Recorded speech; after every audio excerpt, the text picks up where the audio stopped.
Society's tainted view of bisexuality is no coincidence. Perversion for profit. They glorify unnatural sex acts to be a homosexual, a sadist, and every other kind of deviant.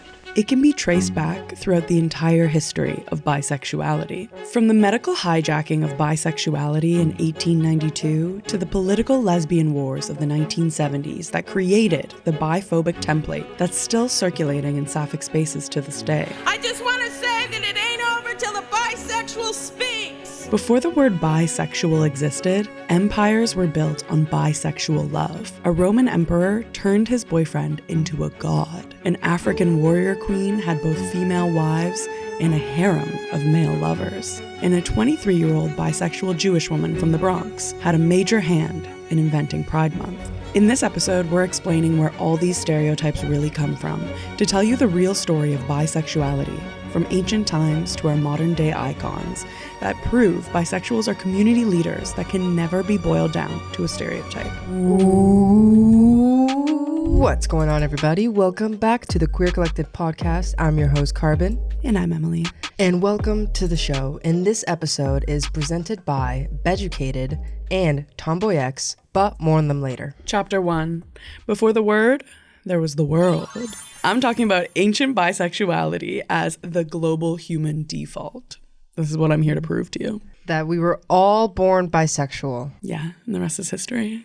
I'm here to convert you. You're already wearing the shirt. I'm just here to support. I'm a big ally. For those who are listening, Carbon's wearing a greedy bisexual shirt. That's allyship. For most of human history, the concept of fluid sexuality was something innate. The idea that bisexuality is modern or trendy is one of history's greatest Uno reverse cards. The bisexual history was erased, and now it's like, oh, everyone wants to be bisexual, but you're arguing we were bisexual the whole time. I'm not here to erase monosexualities. That's not what I'm saying. But what I am saying is you're here to get rid of the straights. I'm here to recruit.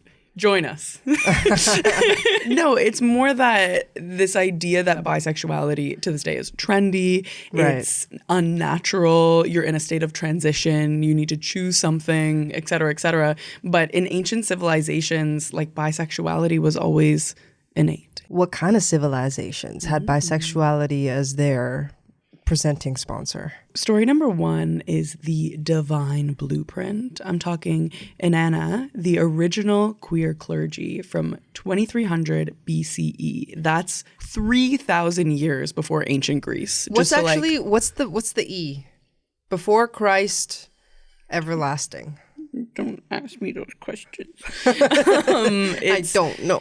Before common era. There we go. Boom. So I'm talking a long time ago, okay? Yeah, we're going far. It's a real old story. So we're going to ancient Mesopotamia, which is modern day Iraq, where the most powerful deity in the Sumerian pantheon was a bisexual, gender transforming goddess named Inanna.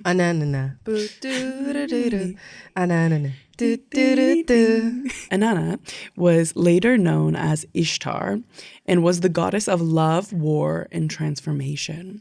One of her defining divine powers was the ability to turn men into women and women into men. Oh. Also kind of like a trans icon, I will say too. Like not just a bisexual icon, clearly like a gender fluid trans icon. But one thing we do know, a lot of bisexuals, also non-binary, also trans, okay? Slippery slope of like, okay, sexuality can be dual, can be fluid, can be this.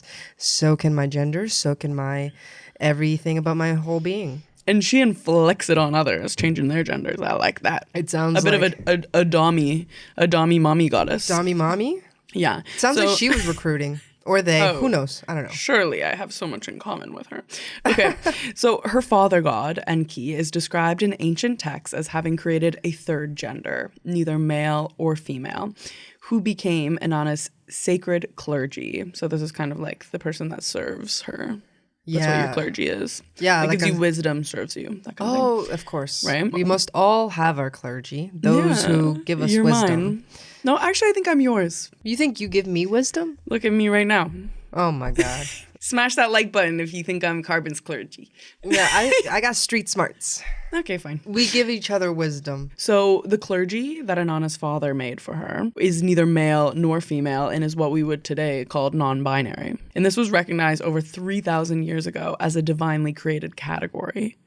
Kind of cool. The priests and priestesses of Inanna's temple cult, they call it a cult, the temple cult, were bisexual and gender variant. Wait, so this is like a whole society of just Gender deviants. fuckery. Oh, yeah. The document known as the Almanac of Incarnations, which was analyzed by cuneiformist Jean Botero, contains prayers of 3 kinds of love. 1, the love of man to a woman. 2, the love of woman to a man. And 3, the love of man to man.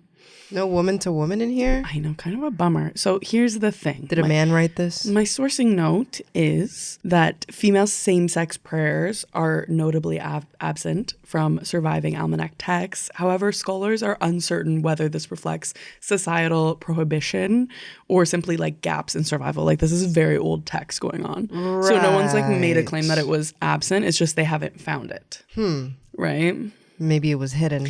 Bummer, but it does kind of reflect a lot of society. It does indeed. Which is too bad because it's like, it's a woman god. Can she not smash other women? Yeah. Can her clergy not turn into a woman and then smash her? Is that too much to ask? Chat? Chat, let us know.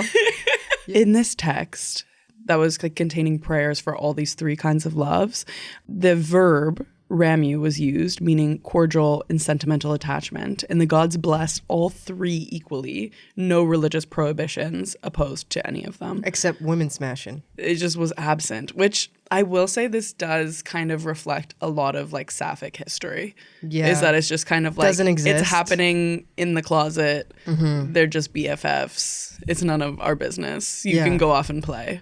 Exactly. But we're not going to put it in the book. No. It shall not be written about. It shall not be written. It's happening. You girls can go do whatever you want. But it shall not be written. On your time. Yeah.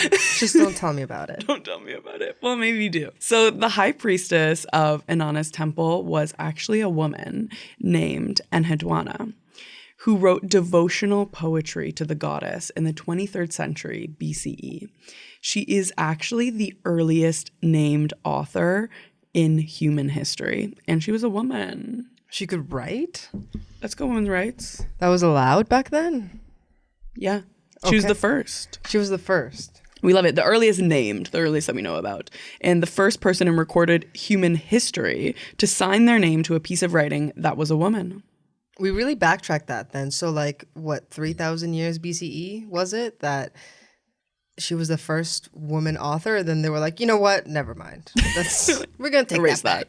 Yeah. I mean, the archives. We didn't like what they wrote. What gets saved in archives and remembered is really up to the archivist, which a lot of human history has ended up being the white cis male. Whee! The colonizer. So the things that she wrote were poems of like passionate love for the goddess Inanna. And it includes the line, quote, "To turn a man into a woman and a woman into a man are yours, Inanna." She was the first named author in human history and was writing queer devotional poetry. Wow. This is kind of fun. Allowed in ancient Iraq, right? Okay. Mesopotamia. It's just geographically where Iraq is now. Yeah. Yeah. Are you ready to move on to story number 2? What's this next story? I would like to introduce you to Queen Njinga of Angolia, who is one of the most documented bisexual rulers of the 17th century in African history. And a ruler? Mm-hmm. And she defied all gender norms. Okay. This is what I'm saying. The bisexuals, we up to some gender fuckery. Okay. That's what I have to say. Bisexuals equals... I'm in the mood to break the wall a lot today. I'm talking right to you. Are you ready? Bisexuals equals NB in these ancient times. Yeah, they be they, them, and... Okay. Before they even knew they were they, them, and... Yeah. What she got for us? Okay. Njinga ruled the kingdoms of Ndongo and Matamba in what is now known as northern Angola. She led a 40-year military resistance against Portuguese colonization and the Atlantic slave trade. Let's go. She was a fierce ruler too? Damn. Right. Protecting her people. And she had good ethics. Good ethics. She wasn't selling her people. And gender fuckery. Hell yeah. We can always trust a woman. Well, I mean, maybe not. Perhaps not. Not always. Yeah. I stand corrected. Just more often than a man. More often, yeah. Okay, so she is revered to this day for her intelligence, her military tactics, and her diplomatic brilliance. She had both female wives and a yeah. Okay, saucy. Many female wives. Many. And a harem of male concubines who dressed as women. What's a concubine? I need you to Google it. A harem is just like a collection of like husbands, basically. So she was poly, or was she like... I think this was kind of standard practice for like leaders at the time to have like many wives and husbands. Interesting. And she was kind of like following in the former like king's footsteps in doing that. And she was just like, I'm not going to change anything just because I'm a queen. I'm still going to have my wives. Yeah, like I'm going to take on the man's role. A concubine is a woman who cohabits with a man to whom she is legally married but holds a recognized social or sexual status lower than that of a primary wife. Yeah, so like I guess the concubines weren't like as the primary wife, like it was like her harem. Married to me, betrothed to me in such a way, but like also so are all these other motherfuckers. And it's like, and you're not special and you're lower. It's on hierarchical polyamory. And I think she's like it's probably like poly. hierarchical polygamy, perhaps. Yeah, for sure. Yeah. It's like I'm the most important thing in your life. But you are certainly not. But you're certainly not the most important thing in mine. No, certainly not. She's a queen. She has to battle slave trade and colonizers. She's busy. Yep. So these male concubines, she like made them dress up as women and would refer to them also as her wives. Love that. Okay. Sexy. It's hot. And she answered to the title of king during battle. Linda Haywood wrote about Njinga in the Harvard Press in 2017, stating that she flouted gender norms, taking both male and female lovers. When she converted to Christianity in her final years, girl, why? She relinquished her 40-plus male concubines as a condition. What does that mean? Like, I think the colonizers forced her to not have 40... to be... I think they forced her to convert to Christianity, and like as a condition, she had to like leave all of her male wives. And what about her female wives? Maybe she got to keep those. It doesn't say. So a Dutch military attaché who observed her court in 1640s recorded all of this firsthand. So much of what survives of Njinga's personal life was written by European colonizers. So not exactly a good source. Exactly. And I mean, they were unfamiliar with and contemptuous of African spiritual and gender systems. So they would be like speaking about the things that she's doing from a very judgmental lens. For sure. And perhaps like even like a mocking lens. So that kind of needs to be remembered. Or maybe even just like an inaccurate lens because they don't get what it means. Or for sure. And they're not understanding the language either. Like there's so many barriers. And essentially they portrayed her behavior as deviant to delegitimize her authority. And I think one thing... You always got to label it deviant. That's every religious person's favorite word. It's like, you're being a deviant to God, therefore bad person. I think we need to launch a whole merch line that is like deviant. Deviant. I love it. Drop a comment if you would purchase. if you want some deviant merch. One thing I want to say about this is I went on this really random tour of Toronto. Weird, I've lived here like my whole life. When did you do this? None of your business. Okay. I didn't tell my boss about it, so Was it during work hours? Yeah. What the hell? Anyway, I went on this tour of Toronto that was like this I think he was like a prof of U of T, and he was like touring us around about like the old like rivers in Toronto that have been turned into sewer systems, okay? But one thing that was really interesting that does relate to this, I swear I'm getting to my point, is that Toronto, everyone says like the indigenous word for Toronto is Toronto, but apparently European cartographers, the map makers, labeled it wrong. This is not what indigenous people were calling Toronto. This was like the meeting spot for them to gather to voyage to Toronto. What Toronto means is like trees standing in the water. Yes. And if you've ever been to Toronto and you look around, there's no trees standing in the water here. Well, that's up north. Like that's a swamp? Oh yeah, like a swamp. But they mislabeled it. They thought because of the language barrier. What's the name then? Of Toronto? Yeah. He didn't tell me that on the tour. Okay, so I don't know about this guy then. But it was interesting. All I'm saying is when there's a language barrier, European people are coming in and they're trying to tell these stories, they're going to get things wrong. Oh, this is your point. That was my point. If he has this information of like Toronto has the wrong name, then give me the right name so I believe you. Oh, I think just like no one in the group asked that. That's the first thing that pops into my mind. Well, you should have been on the tour, sis. Well, I didn't know that you were taking a tour during work hours. Please don't tell my boss. I was probably working at that time. Here's the broader context. The claim that Africa was universally queer accepting pre-colonization is a little too broad to say, right? It appears this way if we're looking at Queen Njinga, because you're like, this looks like they must have been very accepting. However, scholar Mark Epperkett, who wrote Heterosexual Africa, which was published in Ohio University Press in 2008, said that it's clear Africa is not a monolith. It's a whole continent, diva. Attitudes varied significantly by region, time period, and cultural group. However, anti-sodomy laws were imported by colonizers. And Njinga is one specific, well-evidenced example of what could have existed beforehand. I see. You know, right. so it's like they vary. They had some very like pro-gender fluid sexuality fuckery parts. And then they had some very homophobic parts. Perhaps. I mean, it's similar, I would say, to Turtle Island, which is North America. All of these indigenous tribes and groups, they all had like their own individual cultural experiences, languages and rituals and everything. And some of them did believe in two-spirit, like the third gender. However, not all of them did. You know what I mean? And that's kind of my point about Africa, is like there was lots of different cultures going on here. Same with North America. Yeah, I gotcha. For most of human history, bisexuality was simply part of the human experience. Is that so? Oh, absolutely. But centuries of heteronormativity have made it increasingly common for people to discover their queerness much later in life. That's so true. People don't even know that they're gay.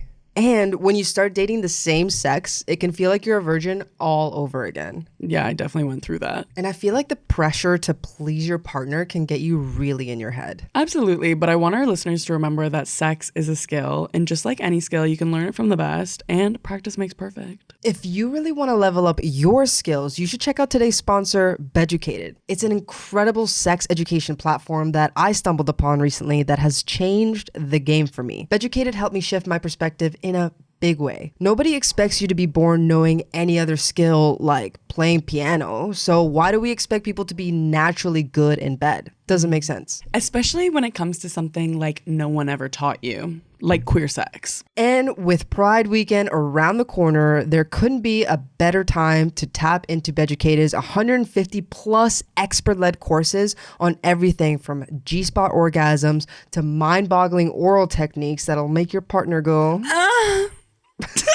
It's backed by experts, it's educational, and most importantly, it's hot. So what are you waiting for? Join Beducated today. That's spelled BEDUCATED. Click our personalized link in the description to get started. And for the days when nothing fits, not physically, not spiritually, not genderly, the National Film Board has just dropped a hilarious and heartwarming series on this called In the Closet. And it's basically exploring that feeling, but in a way that's actually healing. Hosted and directed by our guest today, comedian Adonis Charlie, who fully commits to the bit by literally getting in the closet with 6 other NB besties. We're talking DJ Mausner, Shelazan LaRue, Amanda Cordner, Meg McKay, Ben D'Souza. These are all comedians, writers, drag performers, and you know that they're getting up to some hilarious shit. They swap clothes, unpack identity, overshare, God bless, and somehow make you cry and laugh in under 12 minutes per episode. They get into all kinds of important fashion and identity topics, such as how does one dress mask sleeves, and what is the ultimate femme top? Spoiler alert, it's a blazer. Expect queer joy, chosen family, and lots of, yes, actually, I do look hot in this outfit. Catch all 6 episodes on the NFB's YouTube channel and stand along. Go watch In the Closet now or after this episode. I mean, stay here, but go watch it afterwards. Are you ready for a story about a bi man? Who's this bi man and what time frame is he from? Okay, I think I just found the original bisexual first queer heartbreak to ever be recorded in human history. And yes, it's very dramatic. What is it? His name is Emperor Hadrian. It's like Adrian with an H. Hadrian. This is from 130 CE. He's one of the most thoroughly documented rulers in Roman history, and you may be familiar with him from the 117-kilometer wall he commissioned and named after himself. Love it, Diva. There's a wall that's named Hadrian? Yeah, it's Where? called Hadrian's Wall. It's one of the largest Roman architectural features in Britain. I see. Well, I've never been to Britain. Yeah, you have. Oh, yeah, I have. Why didn't you go see the wall? I didn't know there was a wall named Hadrian. Next time you better go. Okay. Anyway. So who's this bisexual Hadrian emperor? His architectural work is really none of our business anyway. Got it. Okay. Doesn't matter. Let's talk about his dramatic bisexuality because that's much more interesting to all of us. Okay. Hadrian was married to Empress Vibia Sabina. However, he also had a well-documented lover. Oh? Openly acknowledged relationship with Antinous, who was a young man he met on his travels through the empire. Oh, and he liked them younger. I see. How much younger? I don't have that information, actually. There was actually a story that I left out of this because it was really creepy. A lot of the stories related to men's bisexuality, y'all. Is younger dudes. I feel like this is also a very big category in like just men's gay prawn. Why y'all gotta do that? It's usually older dudes having sex with younger dudes that are like legal age, but the age gap is massive, and so are their a-holes. Nice. Let's go back to Hadrian and his young lover, Antinous. In 130 CE, on a journey along the Nile, can you picture it? We're along the Nile, we're walking. Wait, where's the Nile now? In Egypt. The time is 130 CE. You with me? I'm with you. Antonius walking along the Nile. He's having a little journey. Antonius? Antonius is the boyfriend, the young boyfriend. Oh, he's sounding a little Latino papi, little boyfriend. In the Nile. Hey, who's your boyfriend in the Nile? How did he get here? I think it's Antinous. Oh, definitely not Antonio or something. It's not Antonio. Who knows? Sorry, y'all. Anyway, he's walking around this river and he drowns. Oh, no. Wait, just randomly? He drowns. Who pushed him? The thing is, He just the fell cause in or remains one of history's biggest mysteries. We don't know. This was a planned attack. Perhaps. Because he was bisexual. A homophobic attack? Mm-hmm, Perhaps. definitely.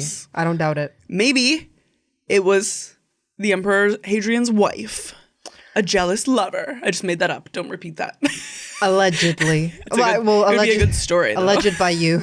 Yeah. It would be a good story. Okay. I feel like this was an inside job. Perhaps. He just randomly fell in the river and drowned. Come on. It's weird. Some people think like maybe a suicide. Maybe he killed himself. Yeah, that's what they always say. The star of the story, though, is Hadrian's public grief, which was outrageous. Really? Oh, yeah. It was so extreme that ancient sources note that he wept like a woman. Rude. Why can't he just be like, he just wept? Like, what's with the woman part? We'll move on from that now. Okay. But it was rude.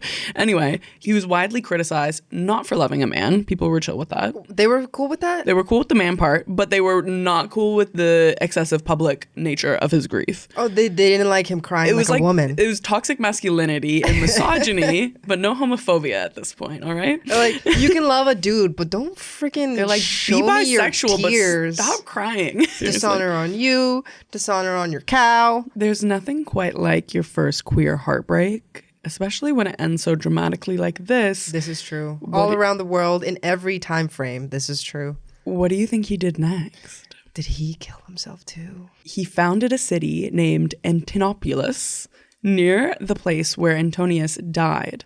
He had Antonius declared a god. He erected temples and cult statues across the empire. Over 2,000 statues of him survive to this day. What? More than any other person from antiquity, except for emperors.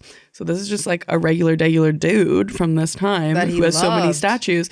And you can see his face at the British Museum right now. His wife was not happy about this. Imagine. No way. There's no statues of her, I bet. So Emperor Hadrian is famous for a wall, yes, but his real legacy might be the most extravagant act of bisexual grief in human history. Yeah, his wife's pissed about that. That's so true. He built a city, created a religion, all for the man that he loved.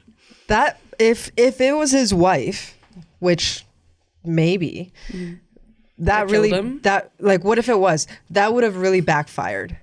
It's like, okay, he's gone now. made it You can worse. focus on me now. And then turns out you're going to build a city after him and statues with his face all over the goddamn place so I never forget.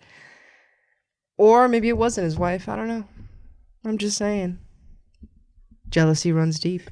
Jealousy makes you do crazy things. One thing I really want to emphasize throughout all of these stories of ancient time bisexuality is that none of them were considered abhorrent behavior. What's abhorrent?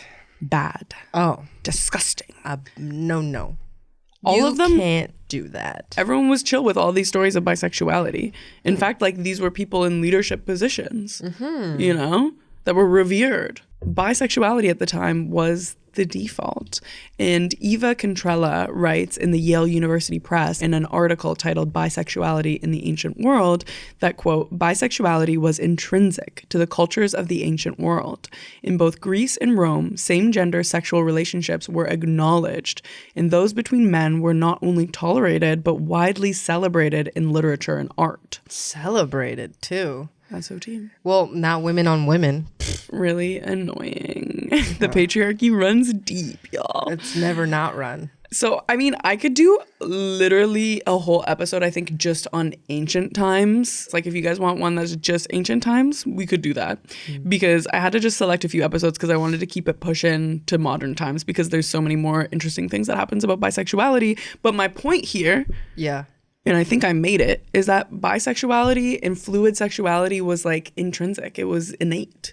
It's in No the one ancient questioned times. it. Yeah. You know? The way it should be now. Like, if you want to be monosexual, that's chill AF.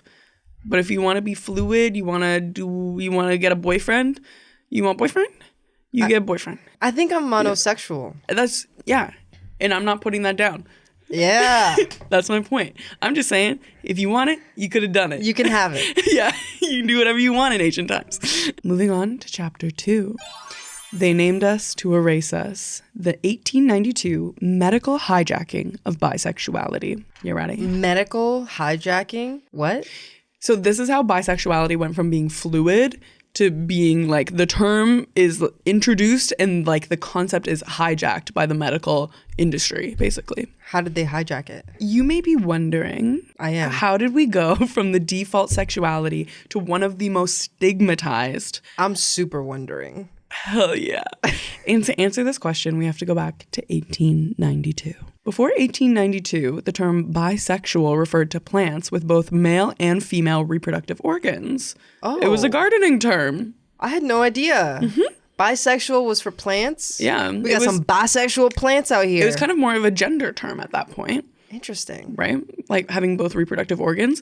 But then in 1 year, one man changed everything. American neurologist Charles Gilbert Chaddock coined the words bisexual, heterosexual, and homosexual. All three, same time, simultaneous.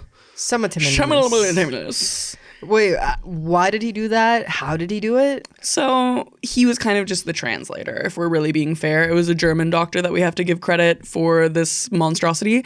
But in his 1892 English translation of German psychiatrist Richard von Krafft-Ebing, Psychopathia Sexualis. Huh?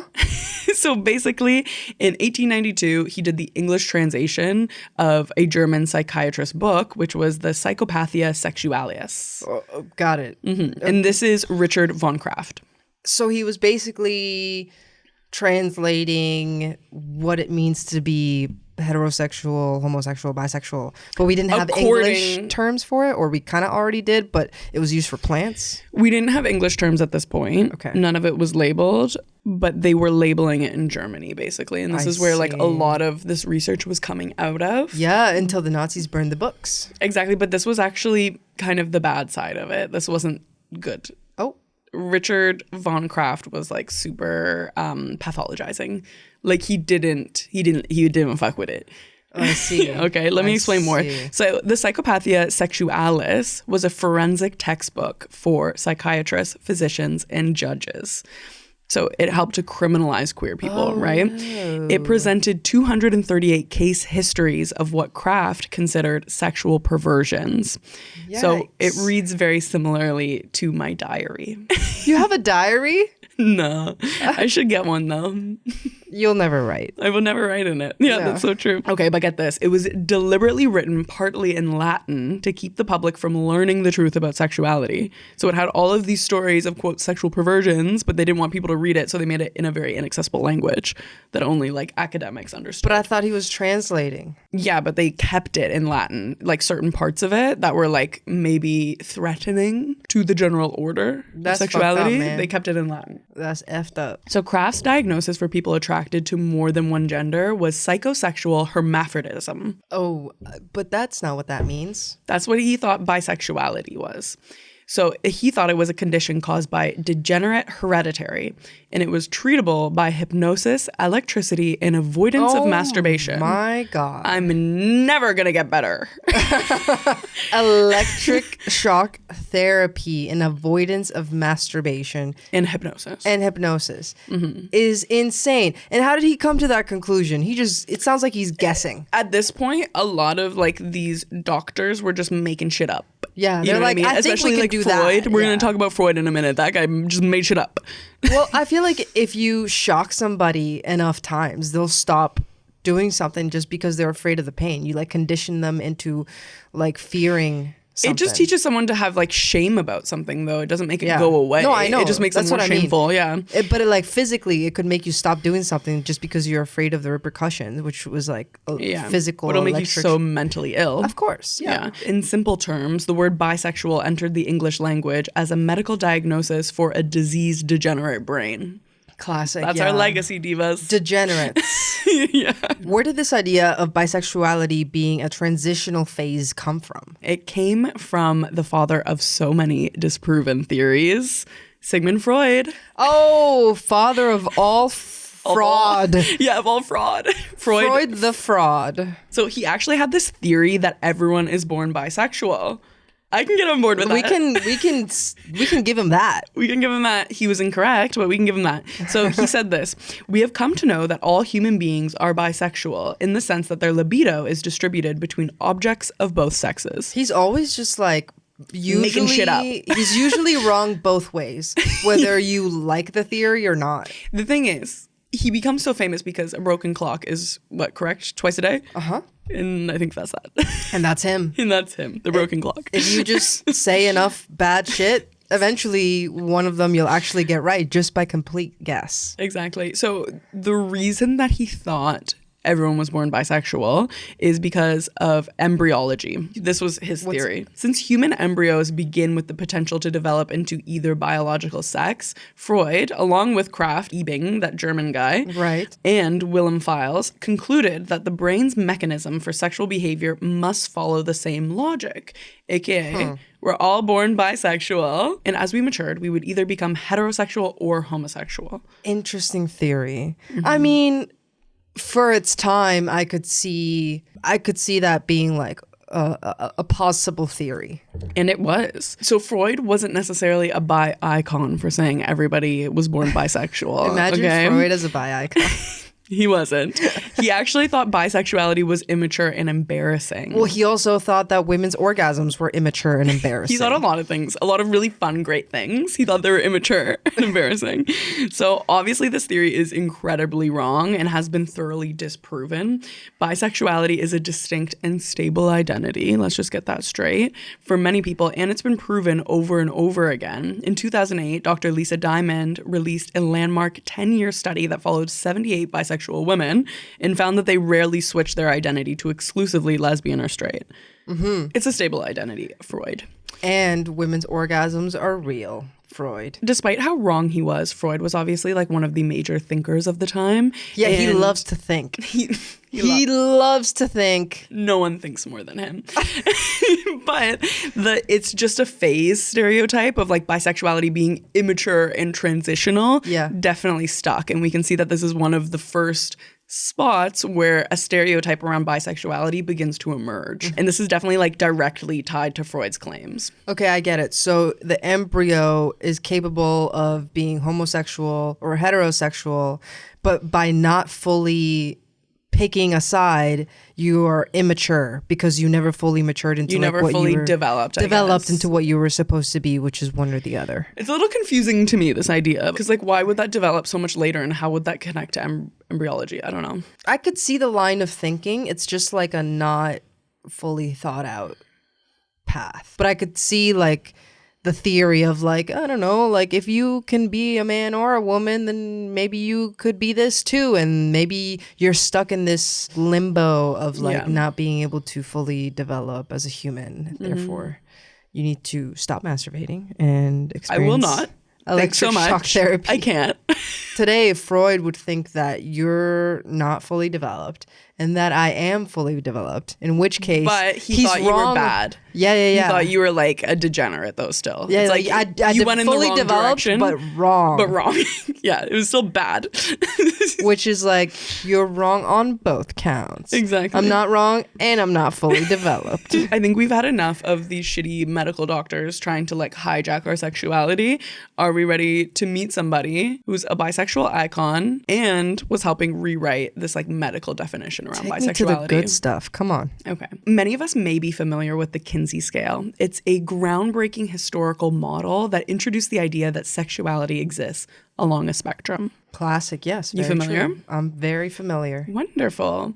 However, I would argue that the story of Alfred Kinsey, the bisexual polyamorous man living in 1948 Indiana, is the more interesting angle. What did he do? First of all, I didn't know he was polyamorous. This story includes group sex in an attic, Hugh Hefner, and findings so threatening to the status quo that the Congress stripped Alfred Kinsey of his funding.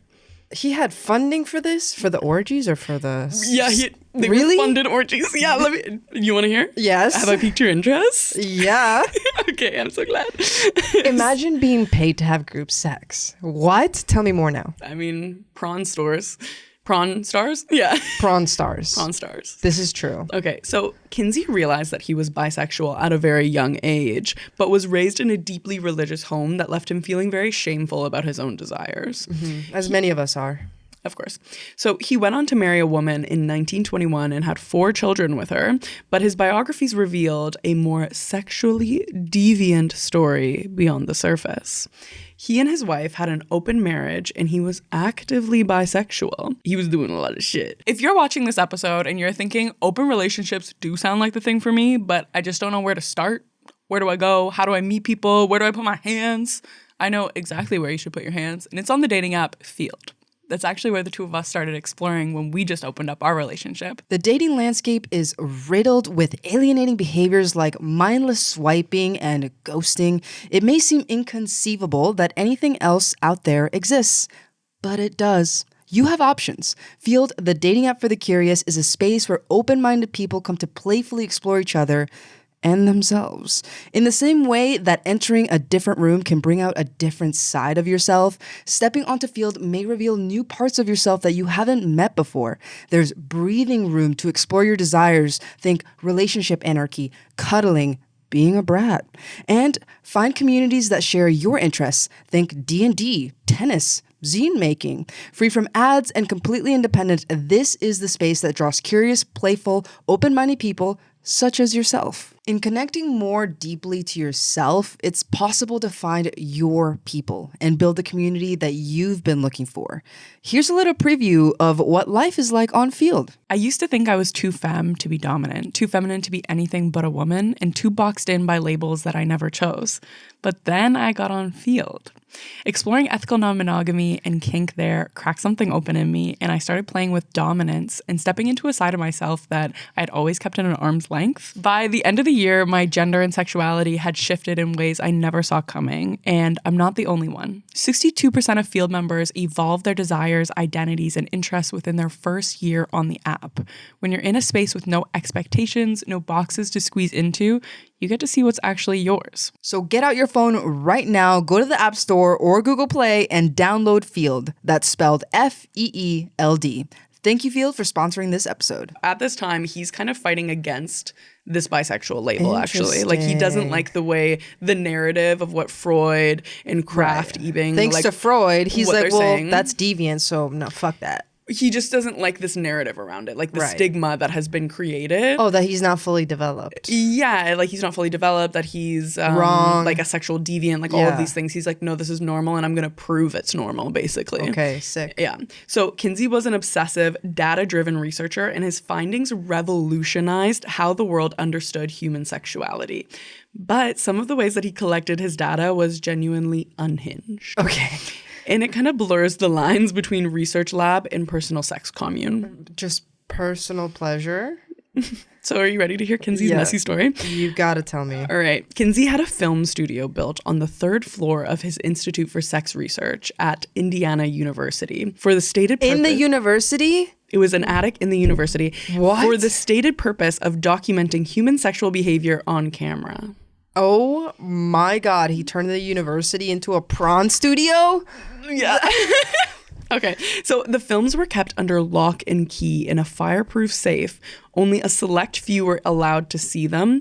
They were first revealed publicly in 1972 when Kinsey's co-author, Wardell Pomeroy, mentioned them in the biography of Kinsey. The subjects were recruited from the Institute's social network, quote unquote, which increasingly overlapped with Kinsey's personal sexual network. Oh. You get what I'm saying? Which also increasingly overlapped with his staff. He's getting messy with it. Yeah.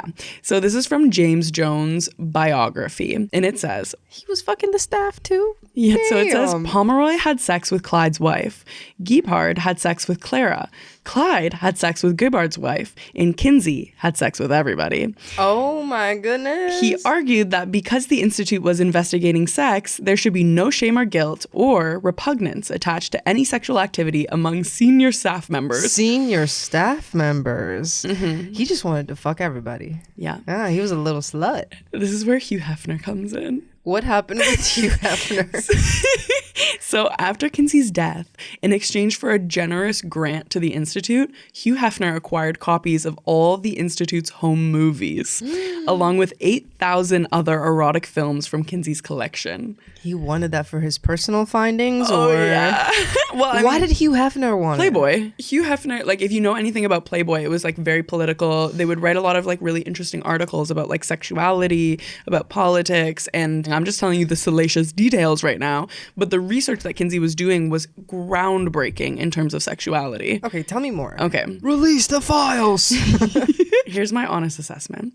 Kinsey built the most important sex research program in American history, but he also ran parts of it like a private sexual commune. The data remains more comprehensive than anything that ever existed before it, but Kinsey's story is far from over, so let's keep going. In 1948, he released a book titled Sexual Behavior in the Human Male, and it drops some bombs that the American public was not ready to hear. It said that 37% of American men had same-sex experiences. It said that nearly half had responded sexually to people of both sexes. So basically, he's claiming that like half of men are like closeted bisexuals. And well, yes. And it said that sexual orientation is a spectrum, not a binary. This is big. He's calling all of the men out. He's like, y'all are gay. There's something gay about you. And he was really challenging this like narrative of heteronormativity that was Right. going on at the time, like in a even really just- big way Yeah. through facts and science. Like he was like, we researched this in like a really data obsessive driven way. And I have the facts, I have the studies to prove it. And y'all bisexual is basically what he was saying. And sexuality is fluid. I wonder how many like young men came into his crazy attic. It sounds like it was just senior staff members. It sounds like the researchers were just kind of having like a poly open orgy. Not all of it was that. It's just like the attic was a salacious scandal. His book sold thousands of copies within weeks. However, his 1953 follow-up on female sexuality was even more explosive.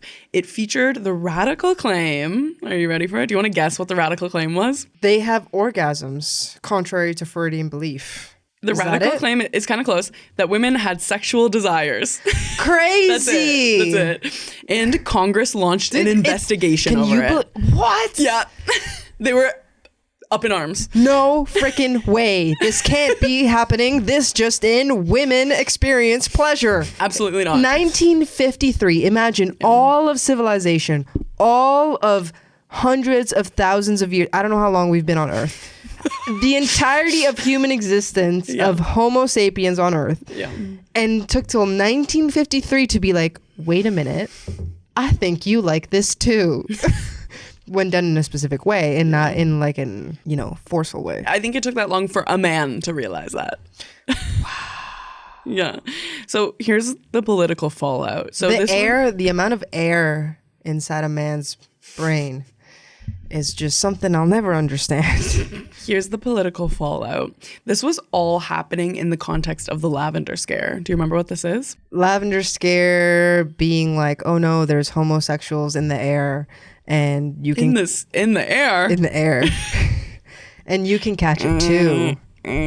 No, this was a moral panic that led to the mass dismissal of thousands of gay and lesbian employees from federal government service. I was getting to that, but like there's homosexuals in the air. And it was because homosexuality was deeply stigmatized and illegal. So officials claimed that gay employees were highly vulnerable to blackmail by Soviet agents who could coerce them into revealing state secrets. So it was all like surrounding the war. Exactly.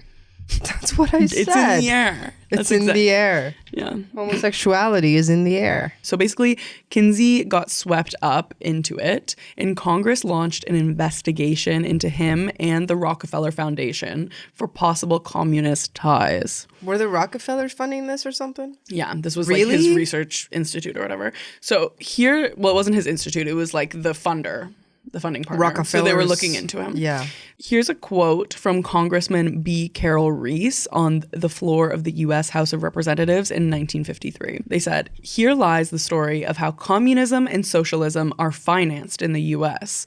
There is evidence to show there is a diabolical conspiracy back of all of this." And that's on bisexuality. Kinsey's orgies. Yeah. They weren't even talking about that. They were just talking about female sexuality. Oh, they were like, damn. Get this out. That sounds communist. Oh, they were just talking about female pleasure. That's it. They were just mad about the second book. Oh my God. Yeah. Really? Yeah, that's what they were mad about. In the first book, he was like, men have touched other men, and it's more common than you think. And 50% also, are 50% are aroused by other men. And By they were both like, sexes. interesting. Okay, I guess, we'll let that one slide. And then he says, female pleasure exists. And they're like, nope, communism. Get out of here. Socialism. Get the fuck out. And the Rockefeller Foundation, under pressure, terminated Kinsey's funding. Because women have pleasure. Like, if you have to think about the context of the lavender scare and the red scare at the time, it's like everyone was being labeled a communist. Right. You know what I mean? And that was like the worst thing possible. Like the FBI would be looking into everybody. It's like, especially if you were some kind of like broadcaster or researcher or someone in public eye that was like changing people's opinions, they were really trying to control the narrative at this time. People would be investigated by the FBI. Yeah, that's insane. Yeah. You'd lose your job. Like so many things would happen. Kinsey was surely not the only one, but he was very much targeted by it. And there was a lot of like bad repercussions from it. So let me tell you what happens to Kinsey after he loses his funding. So he spent the next 2 years trying to secure funding from alternate sources, but unfortunately never succeeded. 3 years later, in August of 1956, Kinsey lay dying. Oh no. Pneumonia had put him in the hospital. It has been suggested that the vicious attacks on his research directly contributed to his health. No more funded orgies. Orgies make you live longer, bro. Perhaps. Maybe. I don't know. PBS shared that far greater than his physical pain was the torment that has gripped his soul. While Alfred Kinsey's legacy is definitely controversial, his research became fuel for LGBTQ rights movements. Early groups like the Mattachine Society and Daughters of Botulism used his findings to argue that queer people were far more common than society admitted and deserving of civil rights. This is all true? Mm-hmm. Activist Frank Kemeny even cited Kinsey's statistics in protest and in his fight against the U.S. government after being fired for being gay. So you could say that we have a polyamorous bisexual to thank for our civil rights. Would have gone a lot further if he wasn't accused of communism and if his orgies hadn't stopped being funded. I agree. I think we need to fund orgies. I feel like the orgies were just like, they were side quests. Yeah. But they were like a byproduct. It's like, okay, what does this guy need to do some like really deep, obsessive work on gender and sexuality. He just needs some orgies. He just needs like a space to orgy. And Give the man an attic, a sex give him attic. an attic, and then allow him to conduct his work and also, have his little pleasure. Exactly. A lot of his employees said they felt like they were anthropologists and they just needed to engage in the practice of the people. So they joined in. I mean, as any good scientist would. The best scientists immerse themselves in exactly in the culture, in the thing they're researching. That's how you learn. So it just makes sense to me. Are you ready to move on to chapter 3? This is biphobia from both sides. The wars. We love it from both sides. Hit it from both sides. Yeah. Let's go. Bisexuals. Okay, so this is the wars that built the stereotypes and the bisexuals who refused to disappear. So if we have Alfred Kinsey, who's a bisexual icon, to thank for so many of our rights, why is the queer community so biphobic? Do you feel like this heated debate is like still ongoing? Yeah. I feel like whenever we post anything about like bisexual rights, bisexual visibility and all this stuff, the lesbians are like, well, what about lesbians? My sexuality is not fluid and lesbian this, but lesbian that. And I'm like, yeah, but we're not talking about you right now, lesbians. And I will also say bisexuals do the same thing back. I was going to say, on the flip side, if we post about lesbians, they're like, well, what about bisexuals? I'm like, we're not talking about you right now, sweetie. We talked about you last week. Okay? This week, we're going to talk about me. Tea. And it's just like, and it's just all this what about meism, where if you're not talking about me and my experience specifically, then I don't want you to talk at all. And I'm like, then click away and come back next week. You might find something for you. That's so tea, because literally next week we might be doing ya. I'm going to do ya. I'm going to do ya next week, baby. But here's the thing. I mean, when I came out as bisexual, it was after like a long stint of being a lesbian. And then I came out and I was like, I still feel very connected to the lesbian identity. So I feel like politically I'm a lesbian, but sexually I'm bisexual. So I was like, I feel like I'm a bisexual lesbian. People did not like this. My takeaway from that was that, yeah, I think it's good for me to identify as bisexual, and my connection to the like lesbian community, I'm going to call that sapphic. You know what I mean? Say like it loud I feel and really proud. connected to the sapphic community. And that like includes both lesbians, bisexuals, genderqueers, you know. It feels more inclusive. But I feel like beyond that, I kind of find that bisexuals hear this information back. Some of us, I think some people are just in an echo chamber, an annoying echo chamber. Some of us hear this information and then we're like, okay, you don't want us to use the lesbian label if it's like 100% not our identity. So we're going to shift away and we're going to say sapphic. And then I hear some people getting upset about the word sapphic because it's erasing lesbians. But I'm like, baby. I think no matter what, there's going to be a group of people, like, they're just like, we're never going to agree. We're never going to agree on every little detail about what we're doing as a community. And I think we got to like drop the little things. Yeah, I agree. Let it go. And just Deep have breath from the deep diaphragm. breaths, love and light, support one another, even though things aren't perfectly tailored to your liking. Okay, and just have some thin coherence on this queer movement.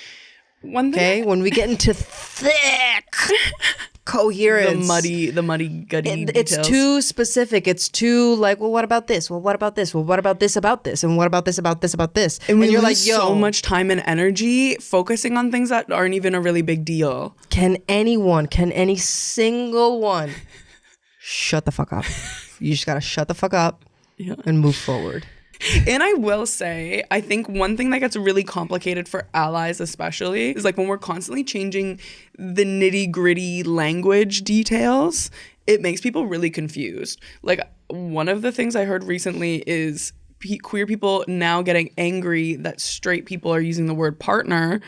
Are you not remembering we told them to do that? We literally told straight allies. We said, I remember that. In your workplace, use the word partner instead of husband or wife so that the gay person in your workplace is not immediately outed when they say partner. We said that. And then now people on the internet. You're taking the word partner. They're taking this queer word. It's like, no, we told them to do that. like, you are muddying the water. We need to put out like a gay encyclopedia every few years and update it and just get on the same page. Yeah. You know what I'm saying? Otherwise, this is getting really confusing.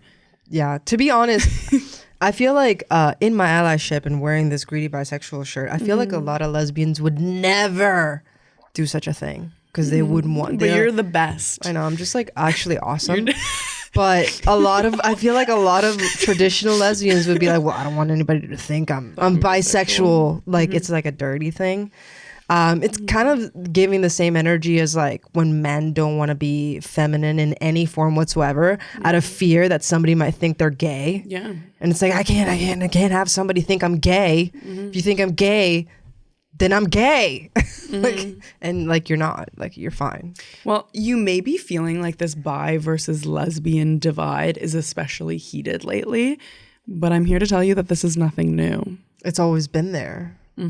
Since at least the 1970s, I will say, is when this like kind of sapphic divide started to happen. So according to academic research in the Journal of Bisexuality, the political lesbian wars of the 1970s created the biphobic template. it kind of still isn't, you know what I mean? 100%, yeah. So in the 70s, a significant faction of the lesbian feminist movement formally constructed the argument that bisexual women were collaborators with the patriarchy. Because they date men? They have sex with men. Well, that's just shit luck, isn't it? So these arguments were not casual, as many things that like lesbian radical feminists do. Never casual. No. Never casual. We can't do anything casually. We cannot be casual. If there's anything we can't be, is casual. Not even our corn. Nope. It has to be ethical, vegan, and gluten-free. Yeah. So these arguments were not casual. They were published, they were organized, they produced explicit calls to exclude bisexual women from feminist spaces. So in 1979, Sheila Jeffreys co-wrote the book Love Your Enemy. Its core argument was all feminists should be lesbians. Here's a quote. "We do think that all feminists can and should be lesbians. Our definition of a political lesbian is a woman-identified woman who does not fuck men. It does not mean compulsory sexual activity with women." That's crazy, dog. You cannot be a feminist if you are not lesbian. Yeah, like if you're fucking the enemy, basically. If you want to be a feminist, you should be lesbian. Yeah, like you should be what they call like a political lesbian. So it's like you don't have to fuck women, but you can't fuck men. Which you is have also to like be abstinent if you're like hetero or bisexual. Right? Like that's crazy, dog. Yeah. Well, as we found out from Kinsey, women experience pleasure. They need to pleasure up. They can't just not have pleasure. I think the irony of this too is like the hate towards people who identify as political lesbians, like the lesbian bisexual, everyone being like, you cannot do that, whereas like in the 1970s they wanted you to do that. How the tides change. Things change. Actually, it's confusing. What's confusing? Like, you can't do that. You need to do that, but now you can't anymore. Exactly. This is what I'm saying about the rules constantly changing. It's like, we need to get on the same page. No. I mean, reading into queer history and the history of like political movements, people have never been on the same page. And I think that's like one thing to remember is that a lot of the arguments that we're having to this day, they're just variations of what was happening before in the 70s and the 80s. Like this is always like constantly happening and evolving. This is how language evolves. This is how identities evolve. This is how communities like move and things like that. But this is definitely the root of this kind of like biphobic tension in the sapphic community. One thing that keeps coming out throughout this whole episode is about how bisexuals just have to pick a side. And honestly, that pressure doesn't just show up in the way that we identify. It shows up in how we present ourselves, how we dress, and like how much of ourselves we feel comfortable expressing. Which is exactly why we're excited to partner with Tomboy X. One of my favorite things about being queer is that there's no rules. Some days I want to feel more masculine, some days more feminine, but most days it's a little combination of the both. And finding clothes that actually support that journey can be surprisingly difficult. Tomboy X makes that easy. They have 12 different underwear silhouettes in 3 different fabrics, with everything from thongs to boy shorts to 9-inch boxer briefs. Whatever version of yourself you're expressing that day, they've probably got something that fits. And that's exactly why I love them. We both got completely different styles, but somehow ended up feeling hot as hell. Plus, it's Pride season, and if you're going to spend money on new underwear, why not support a queer-owned company that's supporting our community year-round? Whether you're newly out, figuring yourself out, or you've known yourself forever, Tomboy X is all about helping people feel comfortable and confident in their own skin. Plus, they also stock sizes from extra small all the way through 6X and offer premium underwear, bras, swimwear, and loungewear designed with the entire community in mind. And because they're B Corp certified, you know they're meeting high standards for social and environmental responsibility too. Best of all, Tomboy X offers a love at first wear guarantee, which means if they're not the most comfortable underwear that you've ever owned, they'll either find you a pair that is or give you your money back. If you're ready to find your new favorite underwear, use code QUEER15 for 15% off your purchase and tell them that Queer Collective sent you. Real quick, if you want to stay up to date with current queer news and hot topics presented by queer journalists, we actually have the perfect podcast for you. It's called This News Is So Gay. Hey, podcast listeners, I'm Ken Schneck, host of This News Is So Gay. This News Is So Gay is a weekly roundtable where LGBTQ+ journalists discuss issues at the forefront of national dialogue. We're covering hot-button queer news like healthcare and athletic bans for trans youth, defunding of federal HIV and AIDS programs, and general threats to queer public life. Think Meet the Press, but gayer. New episodes of This News Is So Gay drop every Wednesday morning. Find us on your favorite podcasting app. So T. Grace Atkinson, who's a radical feminist, said, "Feminism is the theory, lesbianism is the practice." It's like a religion. It's like, this is how you practice you feminism. Have to. If you're not doing this, then you're not doing feminism right. You don't love God enough. Yeah. If you don't eat that pussy. So, well, sure. I mean, for me, that's how I connect to God, but that may not be how you do it. I don't know. The implication for bisexual women was explicit. Sleeping with men made you a political traitor. Holy shit, yeah. You're a crazy. gender traitor, basically. What if it's an NB? Oh, shit. I mean... What now? Yeah. While the overt separatist tactics have largely faded, have you seen any examples online or in person that demonstrates how this narrative has continued on? I feel like just in our comment sections, we've gotten a lot of those comments of like, you can't fully be a feminist if you are fucking a dude. Or just like the argument that like bisexuals have a lot of straight passing privilege. Yeah. Which, I mean, based on our last episode about like why nobody can tell that you're gay, is like part of the argument was that there's so many straight looking lesbians that are complaining about nobody knows I'm a lesbian because I look so straight. It's like, okay, well, but they're lesbian, so they get a pass even though they have all of this straight passing privilege. The one thing that I feel is just like strictness with the language, kind of like what I was saying, around not wanting bisexuals to use the lesbian word and then kind of rejecting the sapphic label also. It's like, it feels very complicated. I mean, I wouldn't blame bisexuals for the sapphic label. I also think like non-binary people, not to blame people, but it's like non-binaries kind of coming out has made labels like lesbian and gay and so many other labels complicated. A little complicated. And that's why like other terms have needed to emerge to like expand these definitions.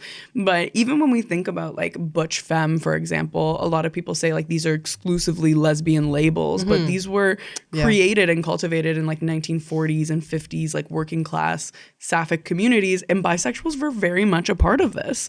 You know, like there was lots of bisexuals that were in relationship with lesbians and in relationship with one another that were in these butch femme dynamics, predominantly as the femmes, but like they were in these dynamics. And I think exclusively saying that you can only be a lesbian if you're butch or femme it does feel kind of like exclusionary, and it rejects the actual truth of the history, I would say. The main point of tension, in my opinion, is that a bisexual woman cannot be trusted because she'll end up leaving you for a man.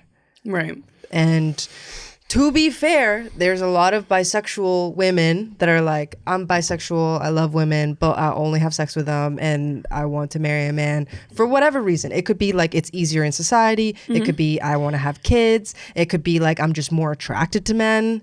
Like it could mean, because again, going back to the Kinsey scale, being bisexual doesn't mean that you're 50-50. No. It could mean like, oh, I experience attraction to women, but mainly I want to be in a relationship with men, or the other way around as well. And I don't think that should ever be assumed either. Like when you go into date a bisexual, like I think that could be even a question you ask is like, do you see yourself falling in love with someone of the same sex? Because like the ability to just have sex with someone of the same sex is very different than like, do you see yourself making a life with someone?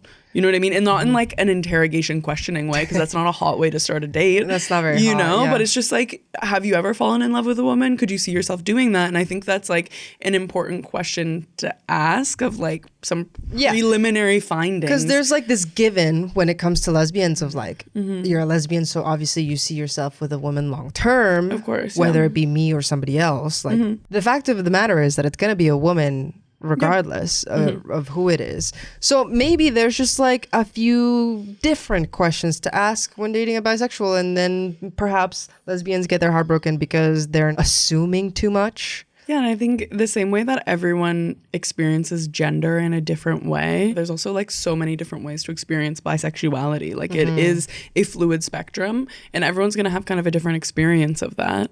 And one thing I also want to say about this idea that more bisexuals end up in straight passing dynamics is one, it's kind of just the data, like the odds make sense of like, there's more people who are straight, there's more people who are like bisexual, there's more dating pool available. You know what I mean? The odds are falling in love with someone of the opposite sex higher. Versus same sex is higher. There's more bisexual and straight men and women in the world than there are gay or lesbians in the world. Yeah. So statistically, you're more likely as a bisexual to end up in like a straight passing relationship. Yeah.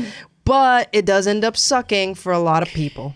Another thing I want to say about this, though, is I find a lot of bisexuals who are suddenly in a like gay dynamic in a same-sex relationship, a lot of them end up for comfort saying, I'm a lesbian or I'm a gay man now. You know what I mean? Because they want to fit in with their new demographic, with their new crowd of people that they're spending time with.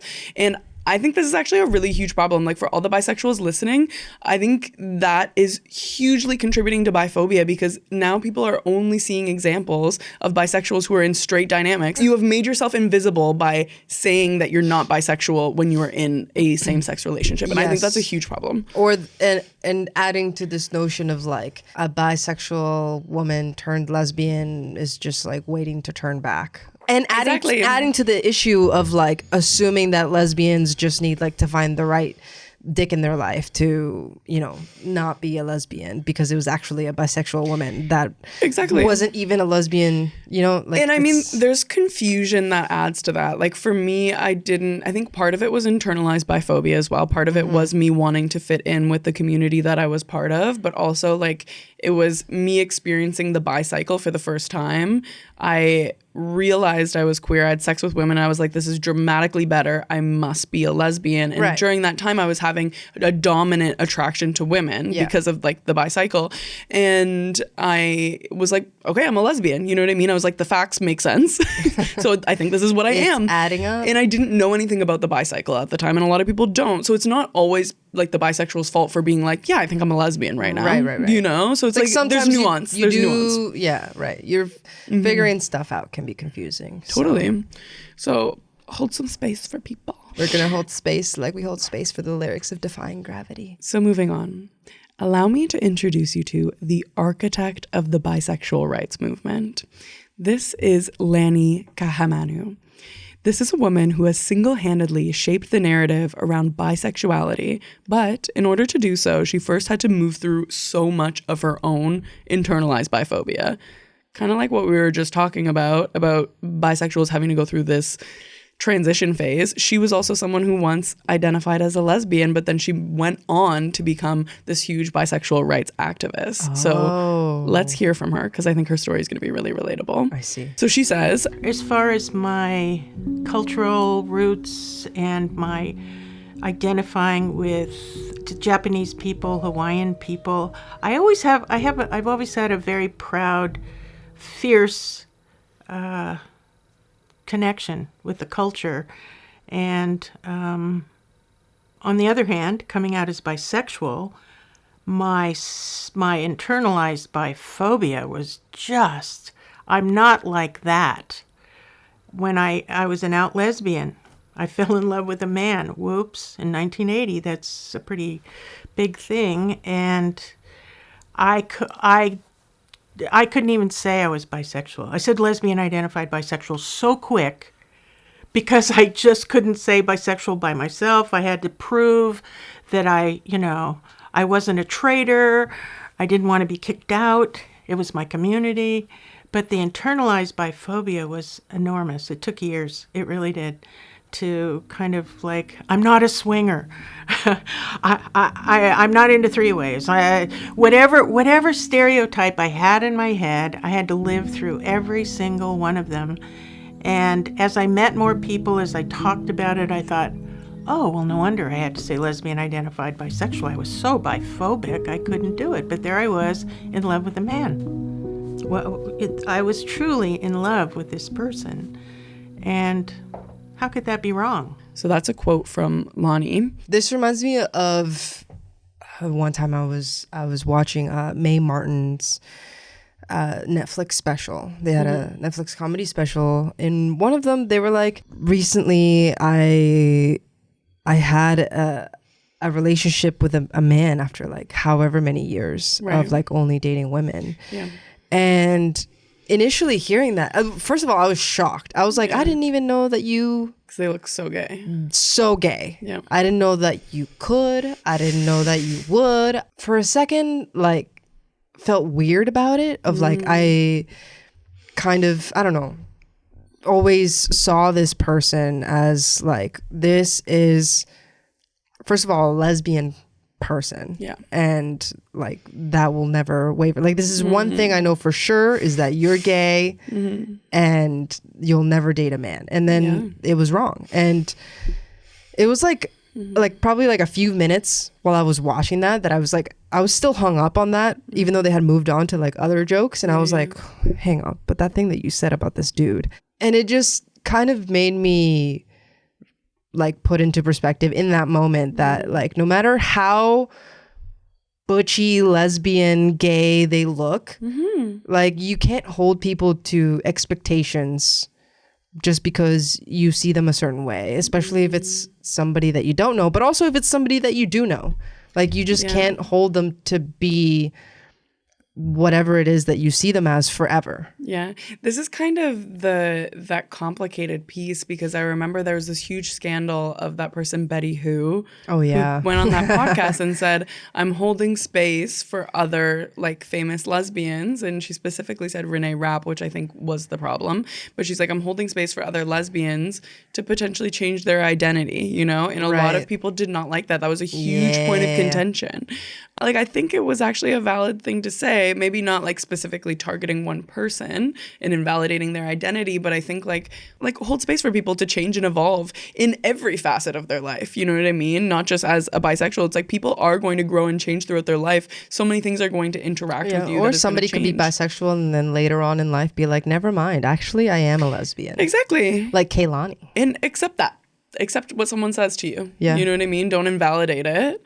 But yeah, like hold space for people to grow and change and evolve. It's hard because I know that like when it comes to lesbian representation, there's not like a ton of it in the media comparatively to, you know, bisexual representation nowadays where literally every celebrity is like, I'm actually a little bit bisexual. Yeah. Every celebrity's doing that, but not as nearly as many, of course, you know, are like, I'm a lesbian, right? Yeah. And so it's tough because you're like, okay, this is somebody that I can like in media like look up to, right? So it's tough when they like change it, but at the same time, nobody's gonna be, I think you have to realize that nobody's gonna be like your perfect icon. Yeah. I think bringing us back to Lonnie's story is it's clear that she was a product of the biphobia, like a direct product of the biphobia that existed in these like radical lesbian feminist circles, right? Feeling like I am going to be kicked out of this group. Like I'm going to be like very much rejected from this if I am myself. And I think like the residue still exists to this day. And just as a reminder for people, in the 80s, the 70s and 80s, lesbian radical feminists were calling women who dated women gender traitors and saying that all women should identify as political lesbians, all feminists. So Lonnie is talking about emotions she was going through back in the 1980s, but I have to say this sounds familiar to like what I am feeling right now in 2026, which is interesting, you know, to say the least. Like it's been so much time has passed, but I related very closely. And I think anyone who listens to this podcast and has heard my story, it sounds very similar to what hers was. You know what I mean? Like having identified as a lesbian for so long and then not wanting to come out as exactly a bisexual, and like feeling connected to the lesbian label and having this fear. And so many people have this experience. And to me, it is really wild that not much has changed since then. Well, not much has changed. A bit has changed, but not much has changed about the patriarchy. And I think that that's kind of the underlying cause. It's like people still hating men, you mean?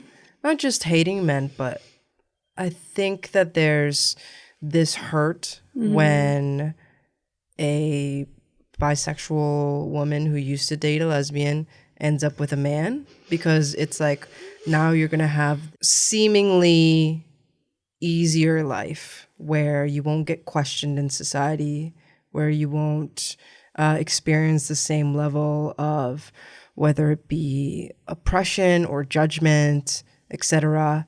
And you don't have that extra layer of fear in the world. So you're getting the thing that I can't have, and that makes me bitter.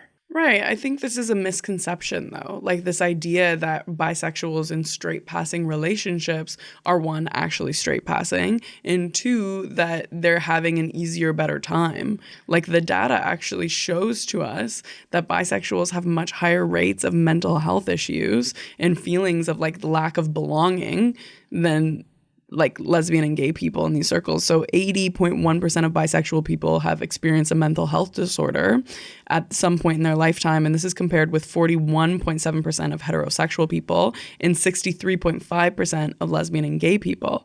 And this is according to the Australian Bureau of Statistics. It does point to a lot, and I've seen even in the Journal of Bisexuality, we talk about this in our episode about bisexual men, just how stigmatized the bisexual label is. And it's like, yes, I agree with you, like there's some privilege to being straight passing, but I would also counter that and say that a lot of lesbian and gay people, depending on how you appear when you're by yourself, have straight passing privilege more than some bisexuals who maybe like look and present more queer when they're by themselves. Yeah, you know, and many of them are genderqueer. I don't mean that about like how you look on your own. I mean that just like about how your relationship looks.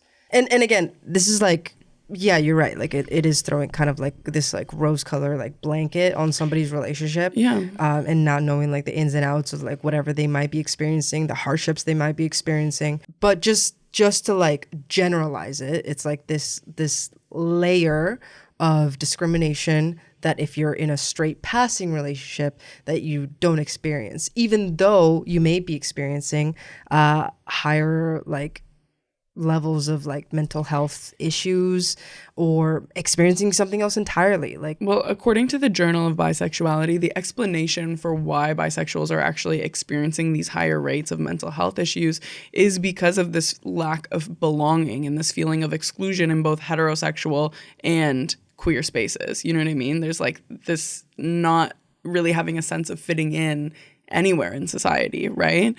And that is really what's leading to this. To argue my own point, that layer of like, well, you can pass as straight in society, potentially, like if you have like a straight passing relationship.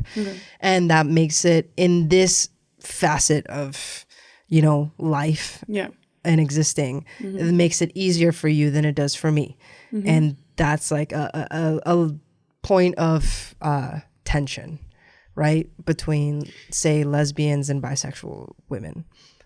However, that layer of relationship or how you appear to society is unlikely like the highest importance layer. You know what I mean? Like, what if you are in a straight passing relationship, but that relationship is experiencing all kinds of other hardships, whether it be medical, whether it be like family related, whether it be like financially related. Like there's so many things, so many intricate factors that make up a relationship or just make up your life in general, that like just because you're this or that doesn't make you automatically like better off. I understand what you're saying. I think this argument makes sense in places where homosexuality is still highly criminalized, you know, and I think totally.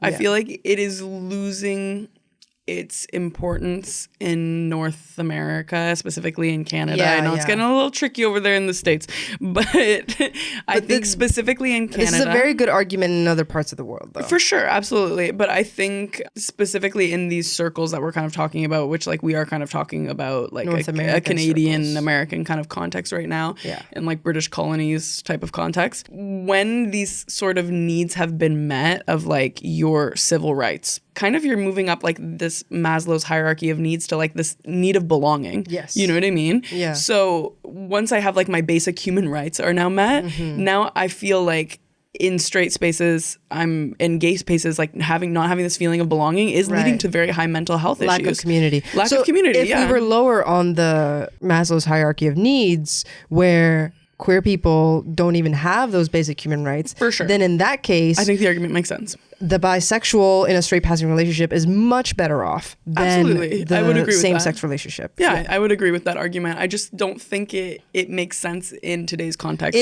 In Western society context, it does still hold its relevance in other parts of the world. Absolutely. Yeah, I do agree with that.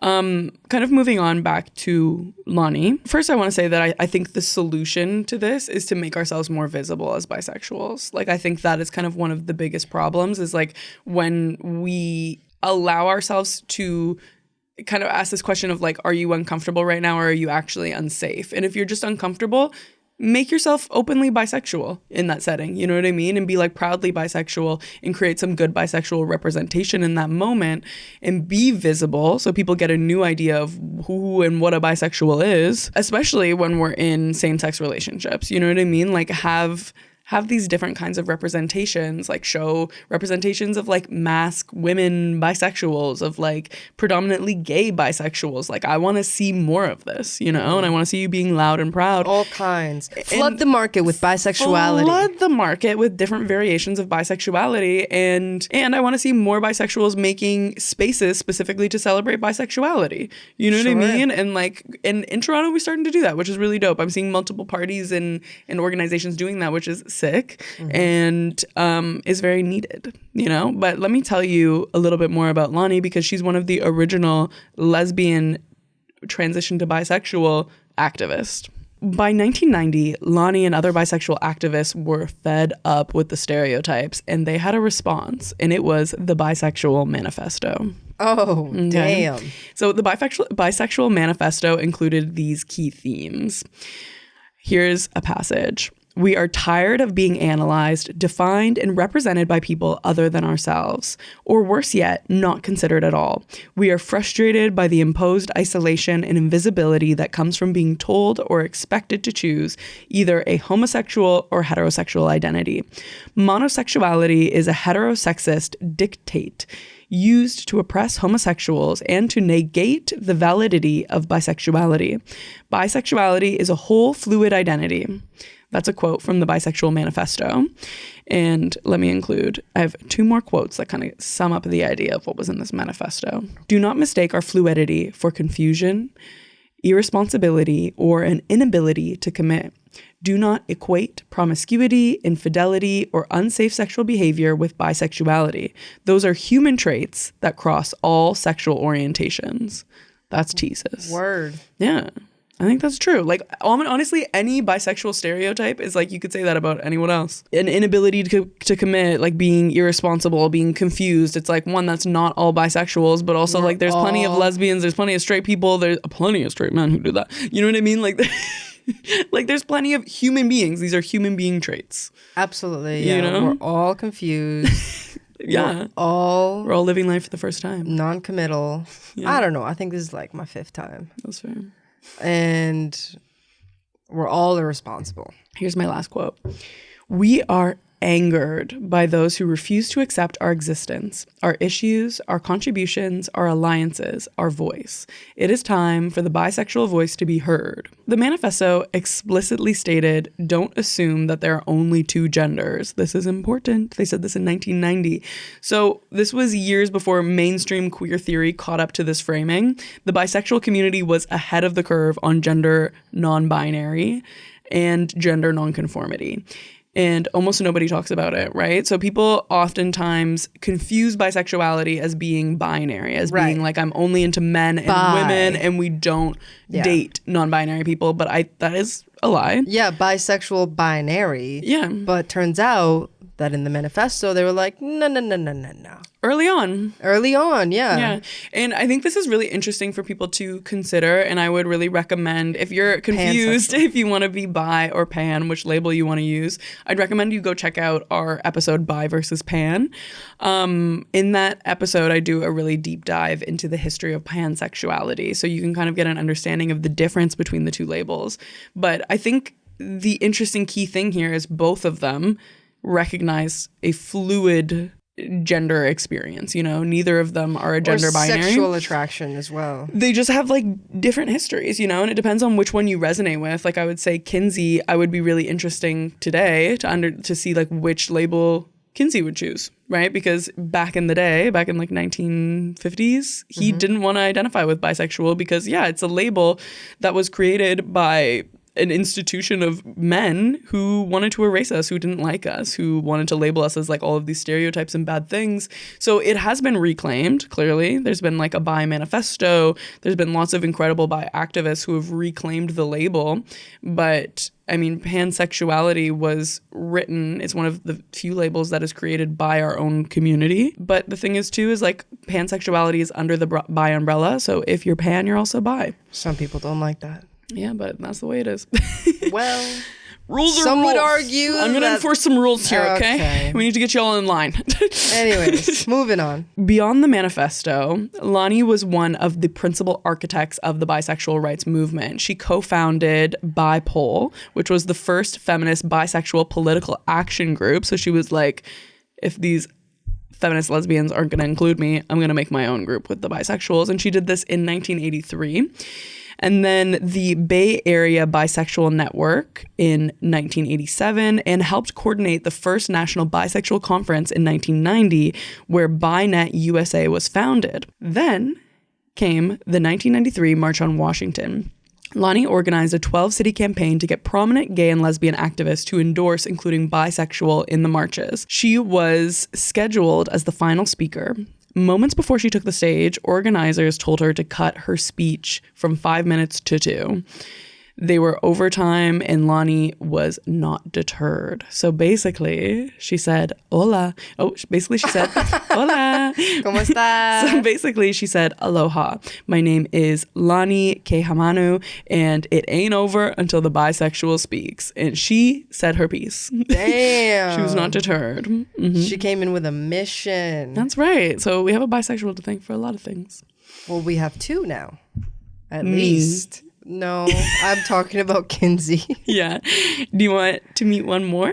What's the last one? It's not you, is it? The last one's my biography. The last one's a real special treat. No, our last one is Brenda Howard. So she really existed kind of around the same time as Lonnie. But she's one of the people who built Pride. And shit. Like while also being erased from it. So it's no secret that the queer community is very biphobic. We've been talking about this entire episode, saying. Among many stereotypes, there's this idea that all bisexuals use their straight passing privilege to opt out of queerness when things get hard. And sure, there's some bisexuals who do this, but I would also argue that there's like the bad name. But I would also argue that there's like some lesbians who don't contribute to the movement, and This there's is true. some gay men who don't contribute to the movement. Like there's Even more of those. there's just some people who are like apolitical, you know, and and I'm about to give you some proof that it's not all bisexuals. There's a lot of bisexuals who have been community leaders. Give it to me. All right, so let me Give me introduce a little you. bisexual leadership. Come on, yeah. give it to me. So if you don't believe me, let me introduce you to the person who invented Pride Month, Brenda Howard, a bisexual Jewish woman from the Bronx who wore a button that said, "Bi, poly, switch, and I know what I want." Oh, wait a minute. We love. She's all of those things? Mm-hmm. Oh, shit. So Brenda Howard organized the first Pride Parade, the Liberation Day March in 1970, 1 year after the Stonewall Uprising. I didn't know that a bisexual woman started Pride. We continue to be erased. In New York? Mm-hmm. The Bronx. Yeah, it was 1 year after the Stonewall Uprising. So her ideas and influences are why Pride is what it is now. She was a very key collaborator. So she co-chaired the March on Washington for Gay and Lesbian Rights in 1987 and fought for bi inclusion in the 1993 March on Washington, same with Lonnie. And at the time when the movement was focused primarily on gay men and lesbians, so they were really like advocating for it to be more inclusive. Right? Oh, I see. Because before it was just gay men and lesbians. Yeah. Yeah. And she was like such We didn't even want to include the trans people. Exactly. It was just like, Yeah, it's like, hey guys, there's more people here. it's like, no. No. There's not. And she was such an intense activist that she was arrested on multiple occasions. Oh. Yeah. By who? By the police. Oh, that for some reason I went to like by the lesbian. You cannot be here. They have their own underground. Yeah, their own police force. Yeah. And it's actually just like the leather motorcycle lesbians that arrest you, which is kind of hot. Yeah. Okay, I have like a kinky fun fact about Brenda. So she was also a phone sex operator in the 80s and was praised by her boss for how much Praised. fun she had with the phone fantasy. She was very creative at her job.